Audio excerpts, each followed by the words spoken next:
తండ్రి, ఆ తండ్రి యొక్క పేరెంట్స్ అంటే నానమ్మ, తాతయ్య అందరూ కలిసి పర్మనెంట్ కస్టడీ గురించి పోటీ పడుతూ ఉంటారు. ఓకే.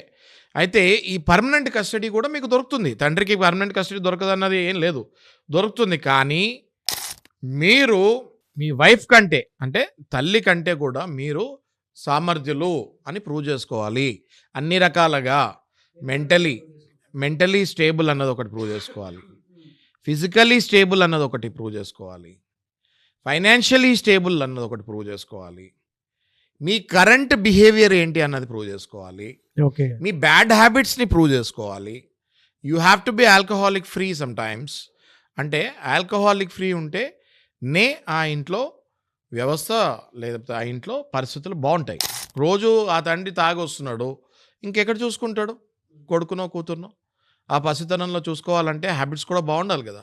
ఒకవేళ చైన్ స్మోకరు, ఓకే, ఇల్లంతా పొగుంటుంది, దానివల్ల ఆ కొడుకో కూతురో హెల్త్ ఎఫెక్ట్ అవుతుంది కదా. సో ఇట్లాంటివన్నీ హ్యాబిట్స్ కూడా, ఈ హ్యాబిట్స్ ఇవన్నీ కూడా అవతల వైపు పార్టీ అంటే వైఫ్ కోర్టులో వేస్తాం జరుగుతుంది. ఇదిగోండి మా హస్బెండ్ తాగుడు ఉంది, స్మోకింగ్ ఉంది, బయట తిరుగుతాడు, గ్యామ్లింగ్ చేస్తాడు, దుబారా ఖర్చులు ఎక్కువ, అమ్మాయిలతో తిరుగుతాడు, ఇవన్నీ లిస్ట్. ఈ లిస్ట్ అన్నీ పెడితే మీకు పర్మనెంట్ కస్టడీ వచ్చేది 99 కాదు 100% కష్టం. ఈ హ్యాబిట్స్ మీకు ఏమీ లేకుండా మీరు పర్ఫెక్ట్గా ఉంటే స్టేబుల్, అప్పుడు ఏం చూస్తారు? లాస్ట్లో చూసేది ఏంటి అంటే ఇద్దరు ఈక్వల్గా స్టేబుల్గా ఉంటే లాస్ట్లో చూసేది ఫైనాన్షియల్ స్టేబిలిటీ.